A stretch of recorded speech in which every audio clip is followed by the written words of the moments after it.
Thank you, everyone, for joining today's webinar, for joining our second of the NHC webinar series on clinical outcome assessment. This one titled FDA's Roadmap to COA Selection Development for Clinical Trials. So with that, I just want to introduce the National Health Council's Senior Vice President for Strategic Initiatives, Eleanor Perfetto, and she will take it from there and then introduce our guest speaker. So Eleanor, get over to you. Thanks, Jason. Welcome this afternoon to everyone on a Friday afternoon. We appreciate your joining us. As Jason said, the second in our series is a webinar on the FDA's Roadmap to Clinical Outcome Assessment, Selection Development for Clinical Trials. Next slide, please. Just as a reminder, National Health Council is, for those of you who are not members, is a large advocacy organization, and our members are not individual patients, but the patient advocacy groups, and these are the logos of the membership that we have right now in terms of the patient advocacy group members. Jason? So an outline of what we're going to talk about today. I'm going to talk about the objective for this session. I'm going to introduce our guest speaker, Lori Burke. We're going to talk about why should patients and patient groups care about this roadmap that she's going to introduce to us. She's going to review what is the roadmap, and there are two particular things that make up part of the roadmap that she's going to talk to us about, and that includes the concept of interest and the context of use. She's going to talk to us about how the roadmap gets used, and in her experience, how she's seeing it be used or how she's seeing it not adequately be used. We're going to open up the lines for a question and answer session, and then we will repeatedly remind you of our third session in this webinar series, which will be on January 17th, again at 1 p.m. Eastern Time. So the objective for today's webinar is to introduce to this patient group audience the FDA's Roadmap to COA Selection and Development for Clinical Trials. It's referred to very often as the roadmap, and so we'll use that abbreviation.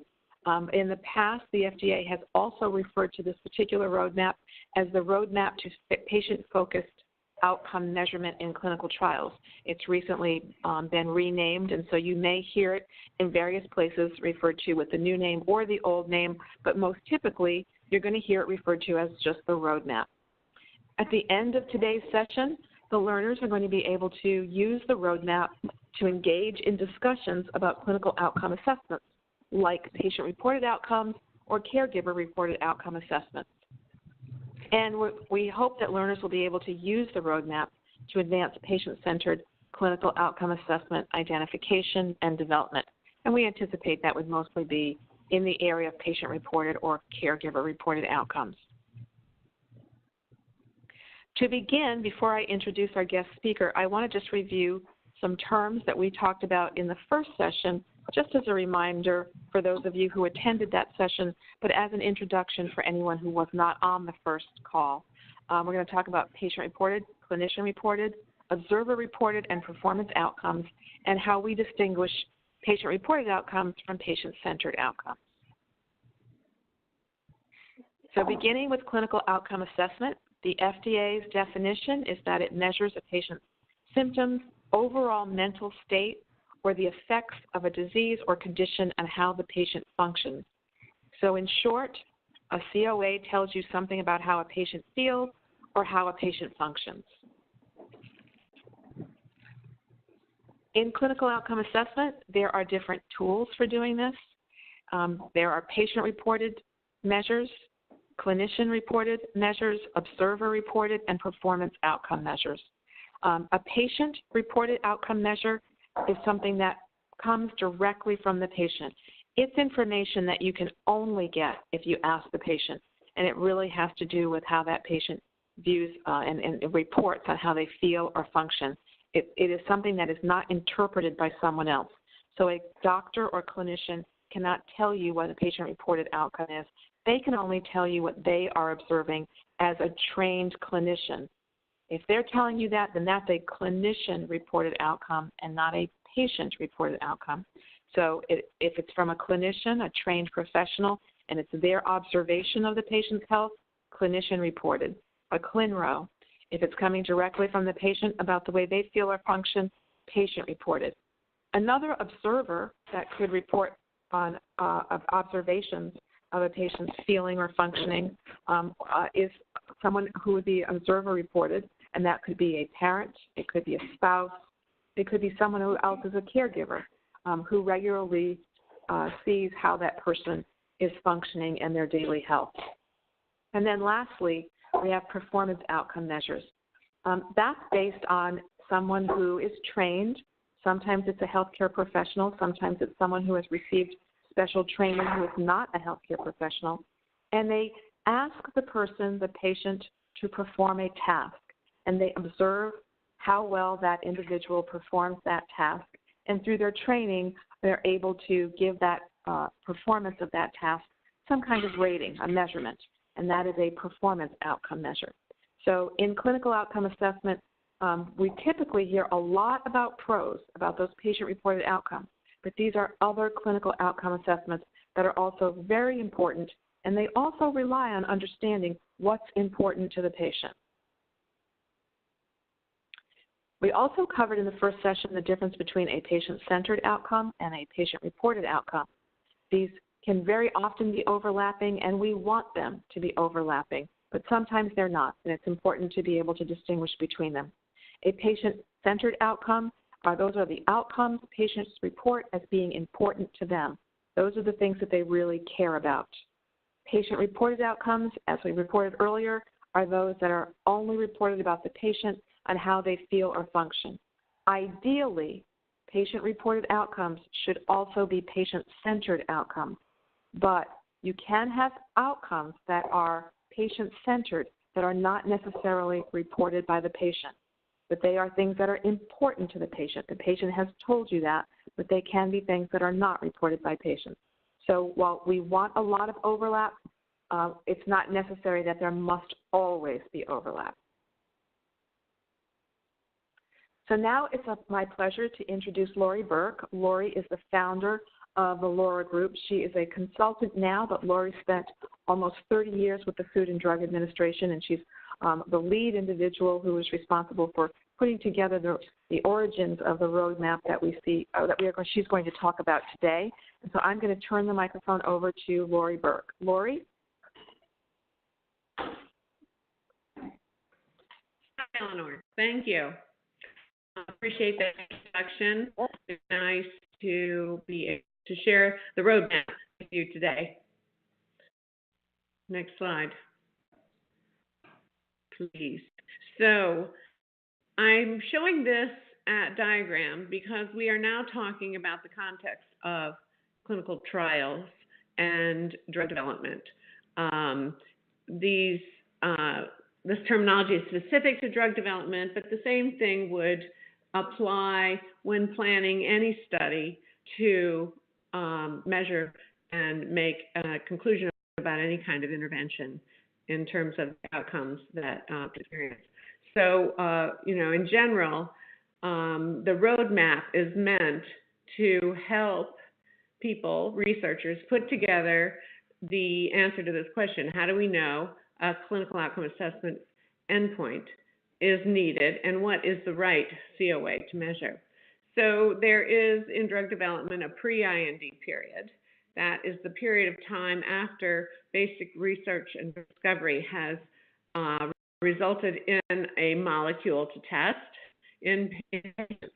And the pre-IND is before that first patient receives that molecule, and there's a lot of planning that goes into that period of time. Then there's phase 1 studies, phase 2 studies, and then phase 3 studies, which are typically the studies that generate the evidence that will result in product approval at the end of phase 3 after the submission to the FDA. And there's phase 4 after that approval, where additional studies, of course, will continue to go on. It's important to think about this timeline because in many cases, this timeline, and in the rare diseases that I'm sure many of you are experienced with, that timeline is shortened. Phase 2 is often combined with phase 3. There's 2A and 2B, and the hope is always that that would be adequate evidence to move right on to phase 4. Well, move right on to NDA or BLA submission. But the problem is that puts a lot of pressure on coming up with the right measure to be able to demonstrate efficacy. And it's a very sad situation when the wrong measure is used or an inadequate measure is used. And at the end of those very extensive clinical trials, we don't know whether it was the drug that didn't work or if it was the COA that was inadequate to measure a signal of efficacy. So that's what we're trying to avoid, and this is the purpose for having the roadmap to help us figure this out. Next slide. So the clinical outcome assessments need to be, go back one slide please, need to be developed before the phase 3 studies are designed. And that is where the bracket shows that has to be developed. And in a drug company, there really isn't a lot of interest in a particular disease area until they have found a molecule that they think might work in that disease area. So the resources for put into the development of clinical outcome assessment generally don't begin until that disease or condition is targeted for development. And that really gives very little time to get all the work done to be able to come up with the appropriate outcome assessment by the end of phase 2, when the phase 3 protocol is essentially already, it might not be final, but it's certainly near final. Next slide. So there is a recent guidance that was just published by FDA that describes the kind of conversations that they want to have with drug developers for rare diseases early in drug development, in fact, at the pre-IND meeting. So this would be before they had even tested that drug in humans, even in healthy volunteers. So this is very early in drug development. And at the pre-IND meeting, when a sponsor comes in to meet with FDA, FDA wants to talk about these topics. And you'll notice that topics at the end in red, they want to know what the patient perspectives are for drug development in this particular disease or condition. FDA wants to know what considerations that they have already considered for the endpoints that may be needed for drug development and whether or not their endpoints exist or new endpoint measures need to be developed. So the need for people, particularly in rare diseases, to be thinking about these issues is really critical. And once the drug development process begins, this process of gathering patient perspectives and considering exactly what needs to be measured to demonstrate efficacy can be a lengthy process. So this it is a real advantage to a sponsor to have a patient group who has already spent time thinking about these things in hopes that one day intervention can be brought to clinical trials. And you can find this guidance on FDA's website if you Google rare disease pre-IND meetings. It was dated October 2018. Next slide. So that's the point. The process of gathering this patient input and thinking about clinical outcome assessments in clinical trials must begin very early in drug development, and patients must be engaged in that process. Next slide. So this is the roadmap. You can find this on FDA's website if you just Google FDA COA roadmap. And it is designed to help people organize their thinking and make sure they haven't forgotten any large important areas of information gathering as they're putting together their clinical development program. So the point is that the column 1 issues need to be addressed before column 2, and column 2 needs to be discussed and some conclusions made before moving on to column 3. And you'll see column 3 is the actual selecting, developing, or modifying an existing outcome assessment. The problem and the reason we put this together is because so many people look for an outcome assessment that seems to, without all this background information, seems like it could be adequate to measure the, to be used in a clinical trial in a particular disease, when in fact they haven't really given the concept of interest and the context of use adequate thought. That is the thinking that occurs in column 2, and you can't do all of that thinking until you have gathered all of the information in column 1. So let's go on and talk about, next slide.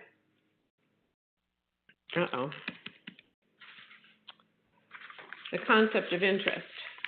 The concept of interest is the thing that's measured by an assessment. For example, a concept of interest would be pain intensity. And the concept of interest must be related to how patients feel, function, survive, no matter if you're using a patient-reported outcome measure or a clinician-reported outcome measure or a caregiver-reported outcome measure or a physical performance measure, outcome measure, or a biomarker or survival. That's all there are. I've listed all the categories of outcome measures now. You might argue that some mobile health technology might be another category. That's all being debated right now. But whatever the concept of interest is, it must be related either directly or indirectly to how that patient feels, functions, or survives, because that's the definition of clinical benefit of an intervention. Next slide.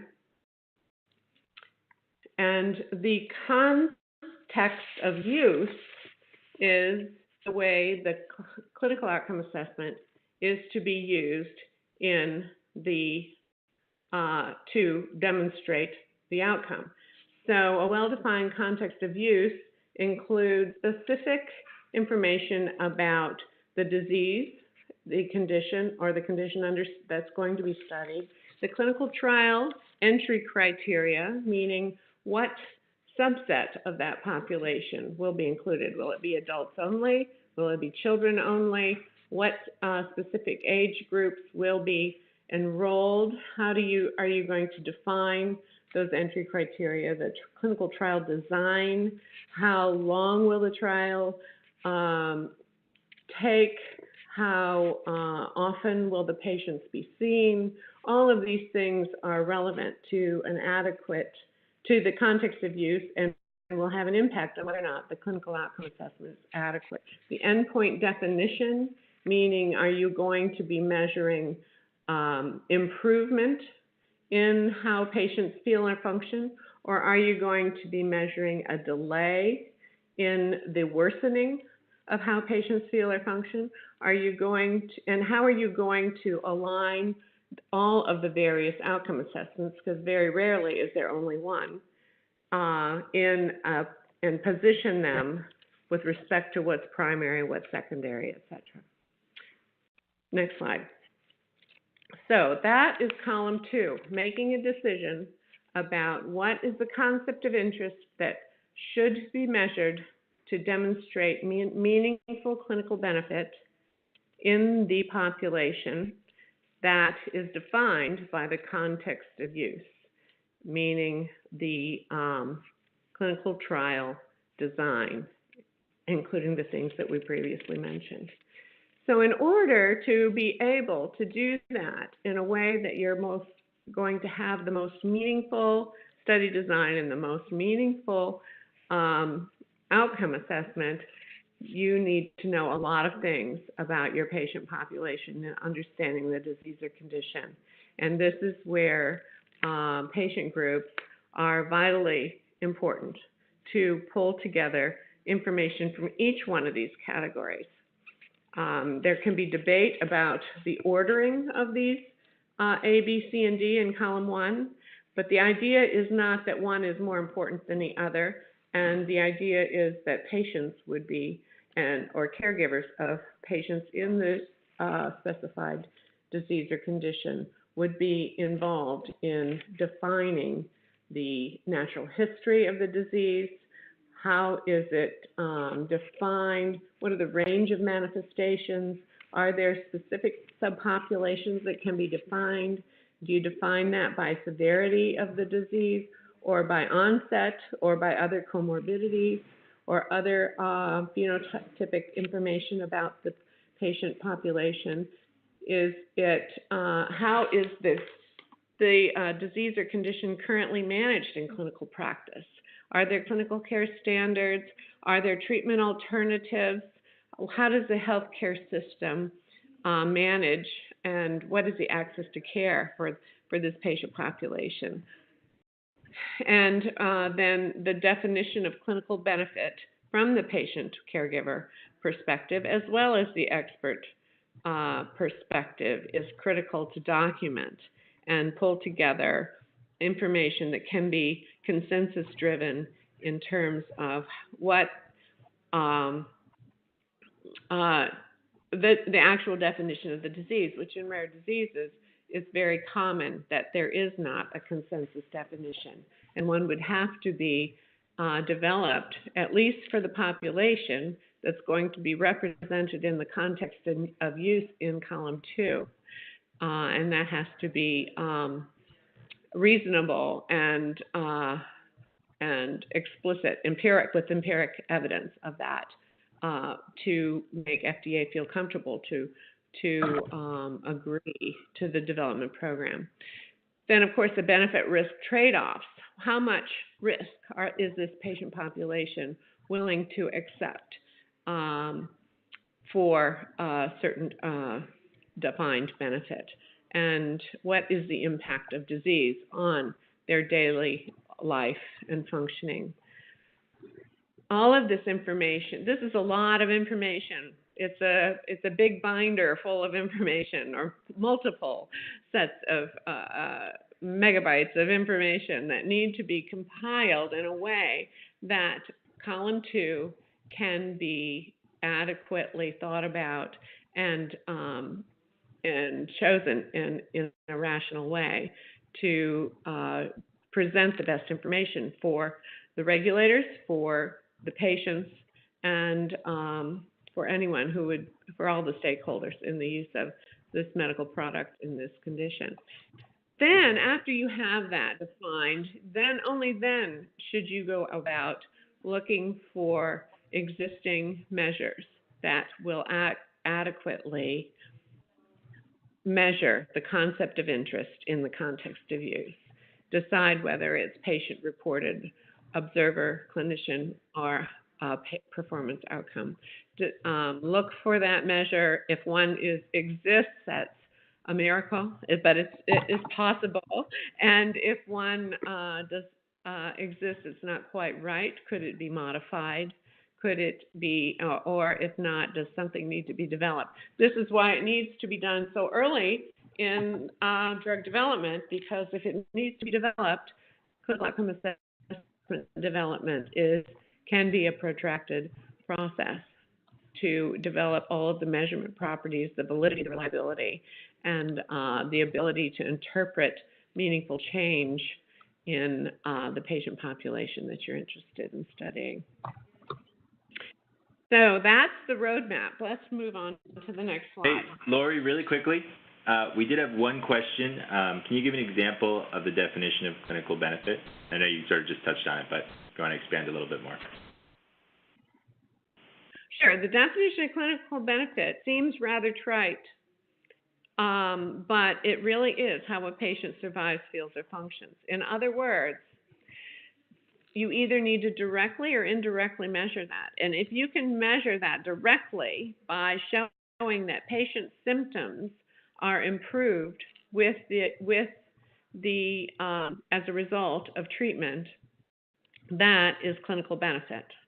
That's a direct measure of clinical benefit. If you can show that the patient's daily life is improved, in terms of their functioning, their ability to do it could be, depending on the patient population, it could be their activities of daily living. It could be a more instrumental activities. It could be ability to work. It could be mobility. It could be anything that really represents how they function in their daily life. That is direct evidence of clinical benefit. If you can't measure, or of course, survival is direct evidence of clinical benefit. If you can't measure one of those three things, then you're going to have to measure something that represents or is a surrogate or a replacement measure of that. So the evidence that, but this is difficult to prove that, in fact, a measurement is adequate as a replacement for direct evidence of clinical benefit. And generally, it requires a lot of experience with that indirect measure before it's actually going to be accepted. Honestly, blood pressure is not a direct measure of clinical benefit. It is a surrogate, it's a biomarker. However, we have so much experience with blood pressure that, and because of the hundreds of studies that have been done to show that blood pressure is directly related to morbidity and mortality, that blood pressure is now accepted as evidence of clinical benefit. However, you still cannot claim that that a drug improves survival without demonstrating survival, even with a drug that improves blood pressure. So there's a whole guidance on hypertension. So I encourage you to read that to really understand the difference between a surrogate measure of clinical benefit and direct evidence of clinical benefit. Does that help? Thank you very much. I'd like to ask more questions about that. Sure. Later. And just a quick reminder for everyone, if you have any questions, please do use the chat feature, and you just got to thank you, Lori. So thank you, and please continue. Okay, so therefore, if you use the roadmap and you thought about these patients and subpopulations and all of the bullets reflected in column 1 and put that together into a rational way of thinking, you should be able to identify the concept, or it might be the multiple concepts of interest that should be measured, and that's important to patients, and that can be relied upon to represent that patients in the clinical trial really do survive, feel, or function better with treatment. The context of use then can be defined because you will decide who, when, how, and where to include and how to design that clinical trial. You might not include everybody in the population in a clinical trial because it might be just too difficult to measure in one study. You might have to do multiple studies with subpopulations in each. This is all, in feasibility, there has the ability to design a study so that a valid conclusion can be made about the treatment efficacy depends on having a clinical outcome assessment that can be considered valid in the population that you enroll. So the critical thing to know here is that there is not a clinical outcome assessment that can be validated for all contexts of use. If you want to demonstrate that you're improving how patients feel and function, that's a different concept of interest, that's a different context of use than delaying the onset of symptoms or delaying the onset of other severe morbidity. So that there are different demands placed on the clinical outcome assessment depending on the context of use.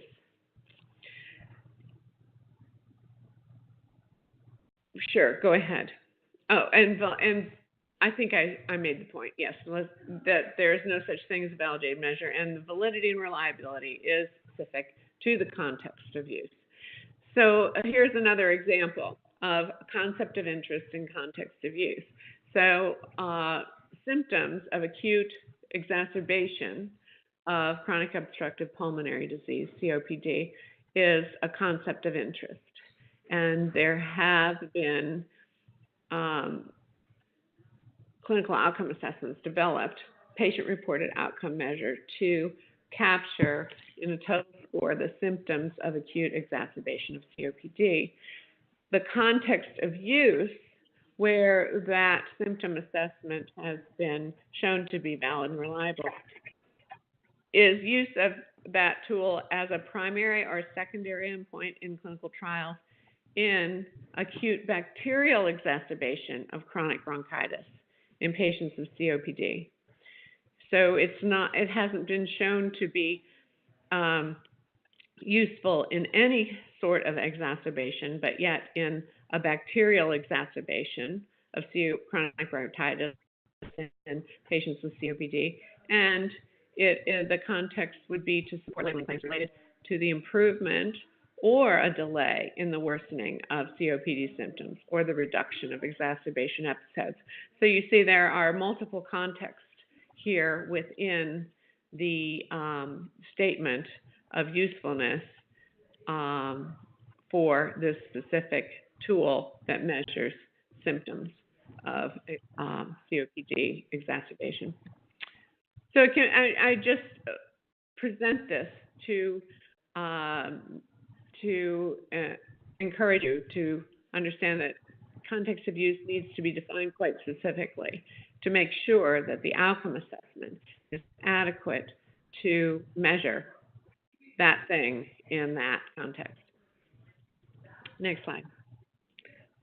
So the bottom line, the most important message that I have to you is don't wait for industry to knock on your door and say that they have a molecule that they want to begin testing in your patient group.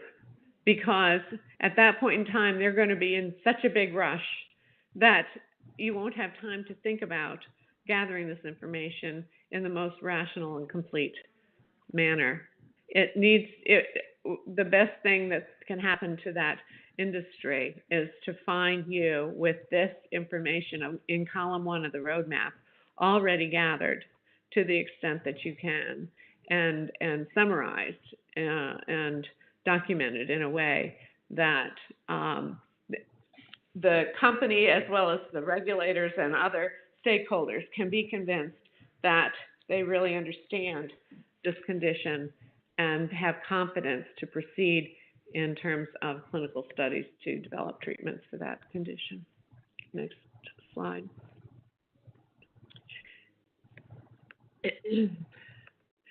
So what can you do? You can, in column 1, you can inform the understanding of a disease or condition by defining the patient subpopulations, identify the medical needs, define the burden of disease, create a benefit-risk framework, identify concepts of interest, create an endpoint model, meaning what are the important endpoints in that specific disease or condition. So these are all column 1 activities. All of these activities require qualitative research, literature review, gathering of information from experts, and gathering the consensus amongst and identifying the important things that are the same and different between patient groups within the disease or condition. And also participate then in COA development. If in fact a context can be identified, the concept of interest is identified, then you can hypothesize a measure conceptual framework. That means what needs to be included as items within a specific clinical outcome assessment in order to make a conclusion for the thing that you want to measure. And you can actually begin to recruit targeted patient populations that are interested in participating in the research.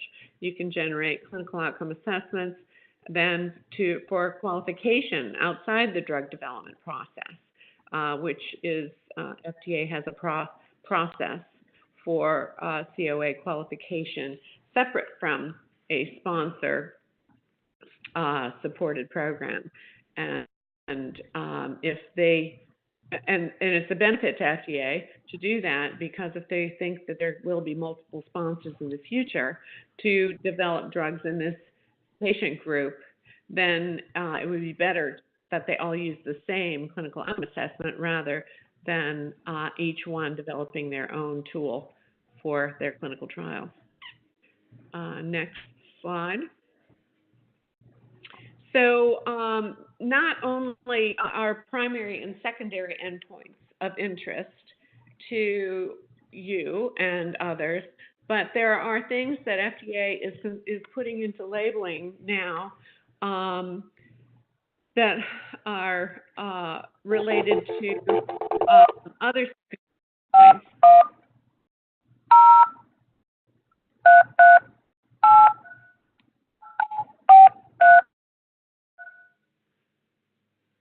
I don't think that's me. That wasn't you. I think I've muted the person who did that. Okay. So sorry about that, Lori.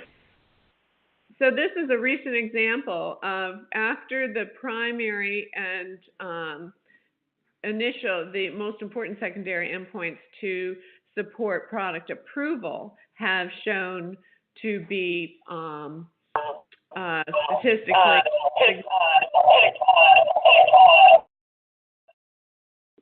Sorry about that again. I think just a reminder to please mute your lines, and I think someone keeps unmuting it, so just please try and not do that. So in this case, a company did a separate study to measure patient preference for IV versus subcutaneous drug.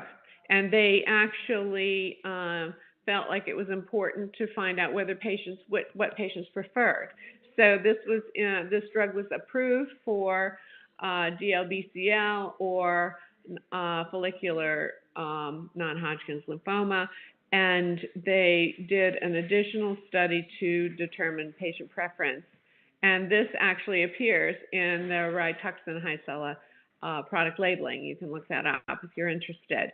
But that drug, Rituxan Hycela, is for subcutaneous administration, and previous Rituxan products were IV. Rituximab product availability was only for IV use. So in this study, they found that 77% of patients preferred the sub-Q product to IV rituximab, and the reason that they preferred it was it allowed them to spend less time in the clinic.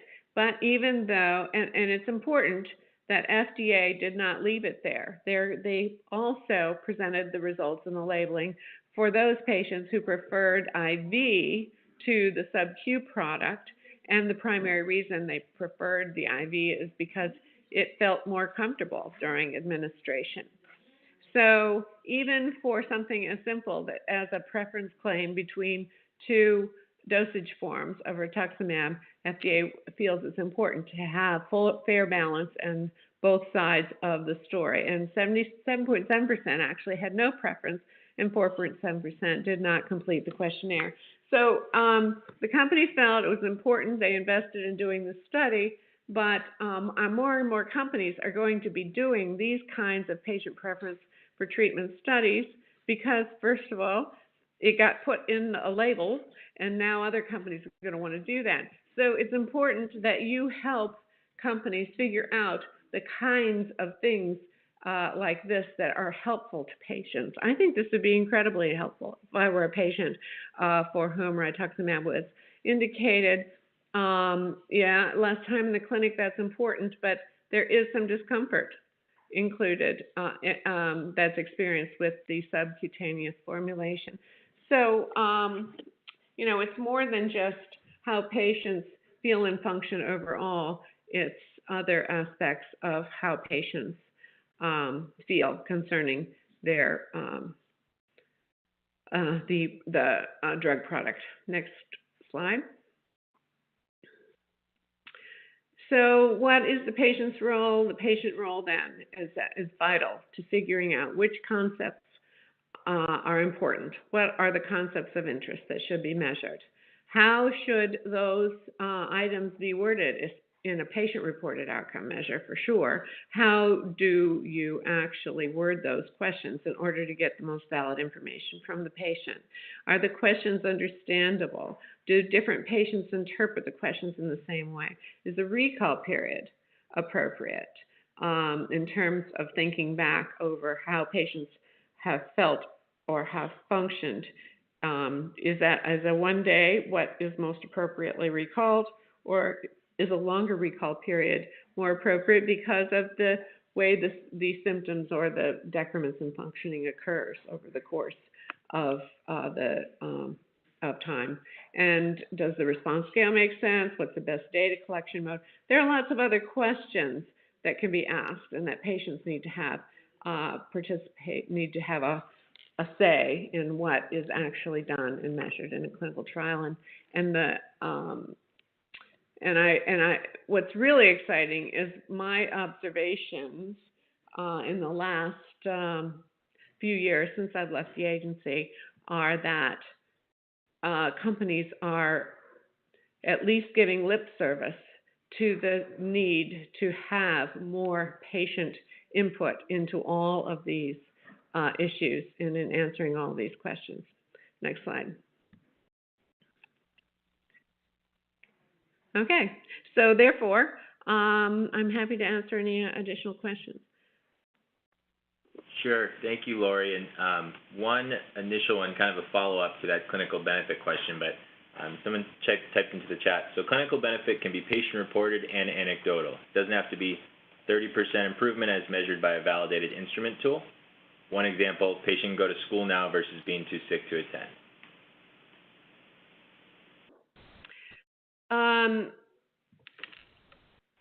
Well, that's a very complicated question to answer. Can we go back to the roadmap?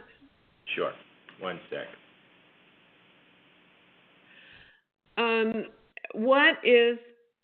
So clinical benefit is a meaningful improvement in how patients survive, feel, or function.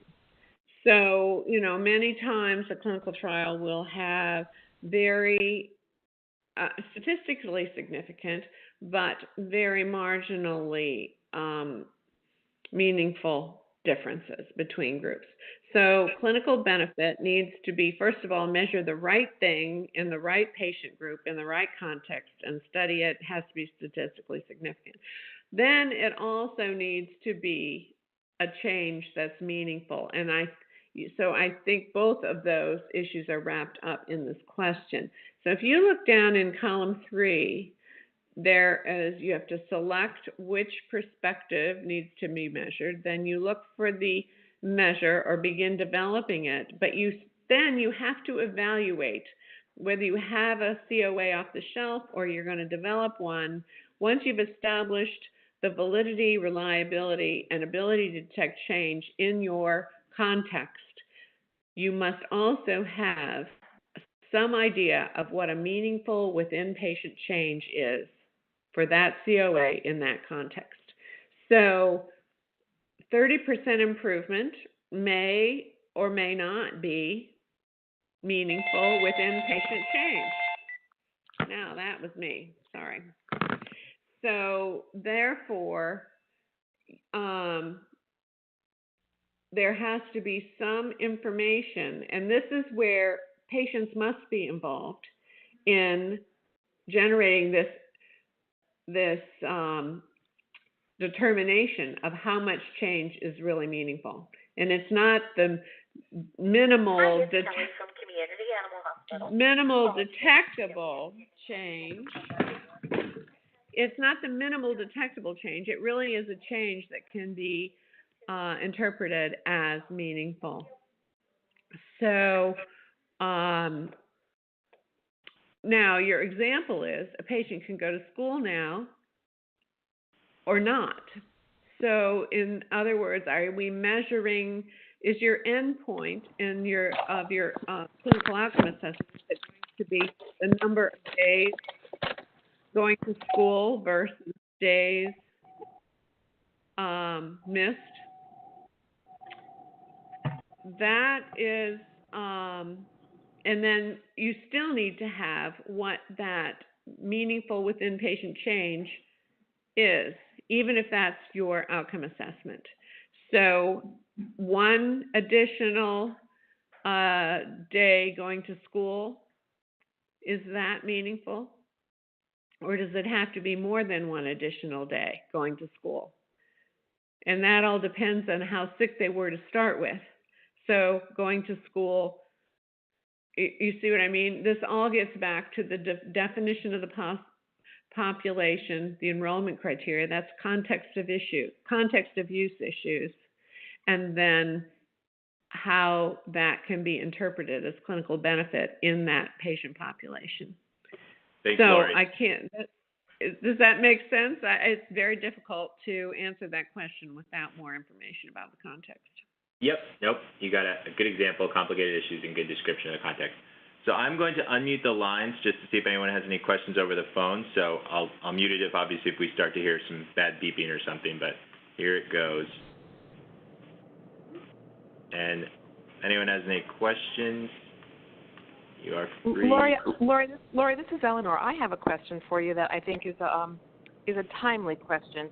Right now, the FDA has out these documents that are describing the guidance documents 2 and 3 on COAs that will be coming out next year. And they've asked in these documents if there are suggestions that should be made to the roadmap to improve that patient-centric aspect of the roadmap. And this question is for you, but it's also for anybody else who's on the phone and has ideas about this. What are some of those suggestions that might be made to be able to make the roadmap, to make it clear? I think the roadmap is intended to be patient-centric, but to make it clear how patient engagement is not just a nice thing to have, but required along the roadmap. Are there suggestions on how that could be done to make that clearer to anybody who wants to use the roadmap?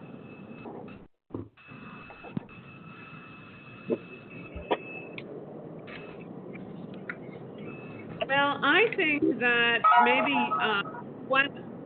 my suggestion is, I know that there's been discussion about making putting the patient caregiver expert perspective first. My feeling is that really the patient engagement needs to be an overarching umbrella to all of this. So maybe patient engagement is outside of the roadmap and perfusing down into the whole roadmap. What do you think? Or something foundational could even be like just an underpinning of the entire roadmap. Right. It's either an umbrella or a foundation, one or the other, but I think... Maybe it's both. Yeah. Maybe it's right. both. Yeah. Right. Thanks. Other questions? Anyone else have thoughts on that aspect of the roadmap and how we can convey in the diagram the necessity for patient engagement? We did have one other question come in. What is the time frame needed to go through the different steps in the roadmap? Right. Well, this is why I started out with the drug development timeline, because the amount of time it takes, if you come to column 3 and you realize you need a brand new clinical outcome assessment, we're talking years.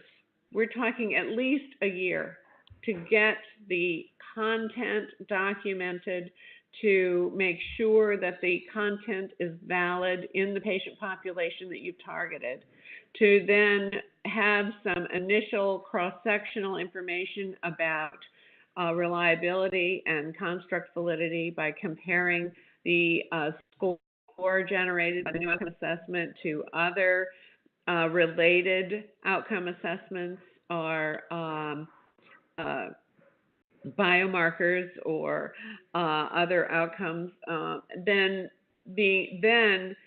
it really needs to be tested. To have complete confidence in that new clinical outcome assessment, it needs to be tested in phase 2 so that it can be adequately, so that you can have that information about the interpretation of meaningful within patient change to carry into your phase 3 protocol design. So therefore, this is why I'm saying don't wait to start gathering this column 1 and 2 information, because that has to be done in the pre-IND period in order, or in phase 1 or early phase 2 at the latest, in order to have everything you need by the end of phase 2 to design that phase 3 protocol. I have to say many times that's not done, and you go in, and sponsors are forced to go into phase 3 without knowing how to interpret this clinical outcome assessment, without having everything they need to have full confidence in calculating their sample size. And therefore, it's a big risk to a company to do it that way, which is why in many cases they take a clinical outcome assessment off the shelf, even though it was not built for the context of use. This is why they default to using these old imperfect measures, because they don't have time to develop the new outcome assessment. When they do that, this is why I mentioned at the beginning of this hour that when you make that decision and at the end of the day you don't measure a treatment effect, you do not know. There is no way of knowing whether or not that treatment really did not work, or if you just didn't measure the impact of treatment in the patient population because your outcome assessment missed it. It was too blunt, or it was nonspecific to your patient population. Thanks, Laura. Any other questions?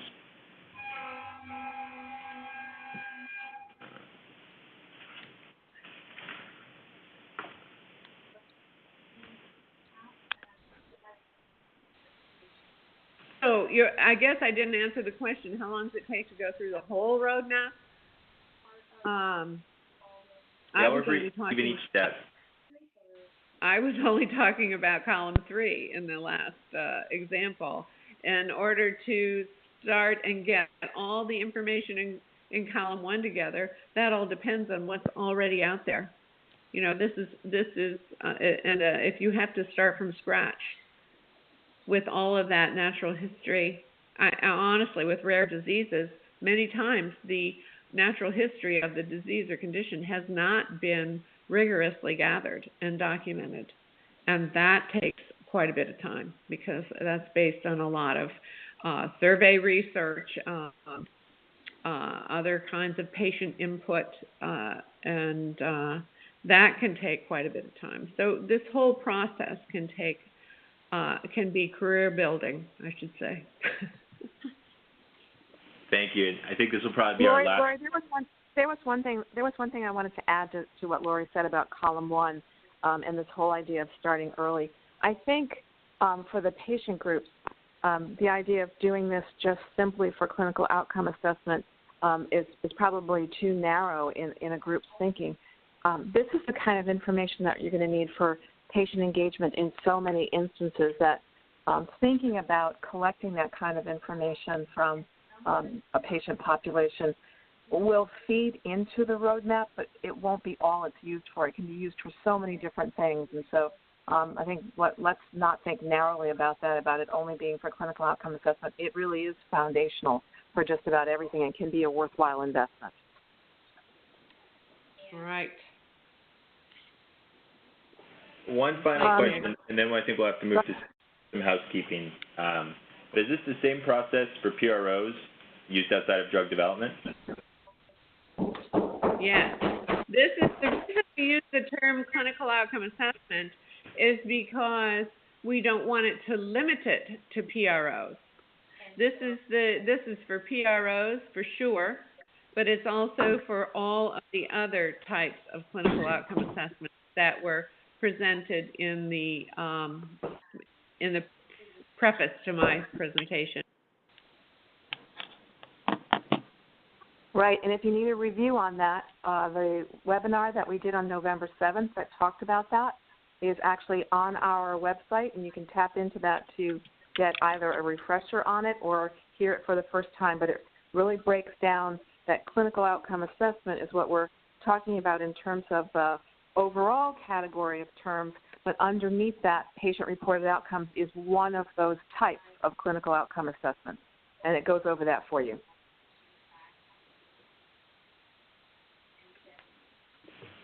All right. Well, Eleanor, do you want to kind of kick off the next few details here on the next webinar and all that?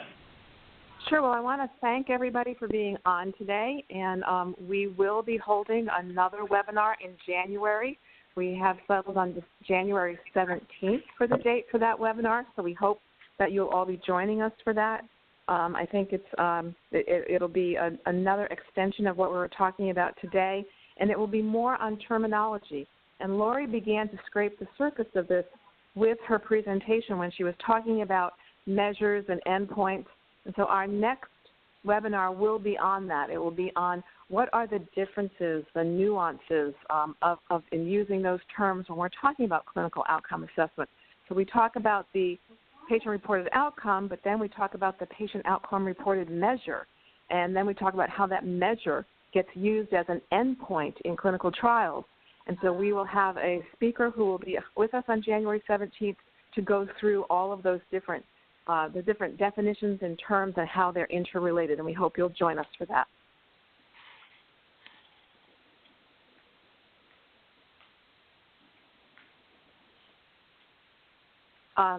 Jason, I don't see the slides moving on my end. Sorry about that. The next slide is what aspects of clinical outcome assessment would you like to see covered, and you can submit suggestions on that question to our website, and we'll make sure you receive that link so we make sure we know what topics you'd like to hear covered moving forward. Yes, if you have anything that you've heard about that you'd like to know more about, just please drop us a note, and we'll try to incorporate it into the series. Thanks so much. Thanks, everyone. So that's the end of our series today, so thank you for joining us. Any additional questions, please be sure to send them in to us.